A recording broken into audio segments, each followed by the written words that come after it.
നിർമ്മിച്ച ചിത്രങ്ങളെല്ലാം box office ഹിറ്റുകളാക്കി മാറ്റിയ മമ്മൂട്ടി കമ്പനിയുടെ വരാനിരിക്കുന്ന സിനിമകളുടെ വമ്പൻ അപ്ഡേറ്റുകളാണ് കഴിഞ്ഞ ദിവസം പുറത്തു വന്നിരിക്കുന്നത്.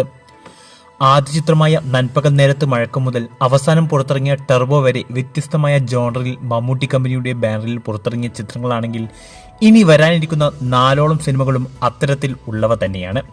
നിലവിൽ ചിത്രീകരണം നടന്നുകൊണ്ടിരിക്കുന്ന ഗൗതം വാസുദേവ മേനോൻ സിനിമയാണ് മമ്മൂട്ടി കമ്പനിയുടെ ബാനറിൽ പുറത്തിറങ്ങാനിരിക്കുന്ന ഏറ്റവും പുതിയ ചിത്രം. അത് കഴിഞ്ഞ് നവാഗതനായ ജിതിൻ കെ ജോസ് മമ്മൂട്ടിയെയും പൃഥ്വിരാജിനെയും കേന്ദ്ര കഥാപാത്രങ്ങളാക്കി സംവിധാനം ചെയ്ത ചിത്രമാണ് മമ്മൂട്ടി കമ്പനിയുടെ 7ാമത്തെ സിനിമയായി ഒരുങ്ങുക. ശേഷം കൃഷാന്ത്, മഹേഷ് നാരായൺ തുടങ്ങിയവരുടെ സിനിമകളും യഥാക്രമം മമ്മൂട്ടി കമ്പനി നിർമ്മിക്കും. നിലവിൽ ഈ 4 സിനിമ ചിത്രങ്ങളാണ് ഒഫീഷ്യലായി കൺഫേം ആയിരിക്കുന്നത്. ഇതിനു പുറമെ ഒട്ടനവധി വ്യത്യസ്തമാർന്ന ക്വാളിറ്റിയുള്ള ചിത്രങ്ങളും മമ്മൂട്ടി കമ്പനിയുടെ ബാനറിൽ അണിയറയിൽ ഒരുങ്ങിക്കൊണ്ടിരിക്കുന്നുണ്ട്. അവാർഡ് പടങ്ങളെന്നോ കൊമേഴ്ഷ്യൽ ചിത്രങ്ങളെന്നോ വ്യത്യാസമില്ലാതെ എല്ലാത്തരം സിനിമകളും ധൈര്യപൂർവ്വം നിർമ്മിക്കുന്നു എന്നത് മമ്മൂട്ടി കമ്പനിയുടെ ഏറ്റവും വലിയ പ്രത്യേകത തന്നെയാണ്. അതുകൊണ്ട് തന്നെ എല്ലാ സിനിമകളും പ്രേക്ഷകർ ഇരുകൈയും നീട്ടി സ്വീകരിച്ചിട്ടുമുണ്ട്.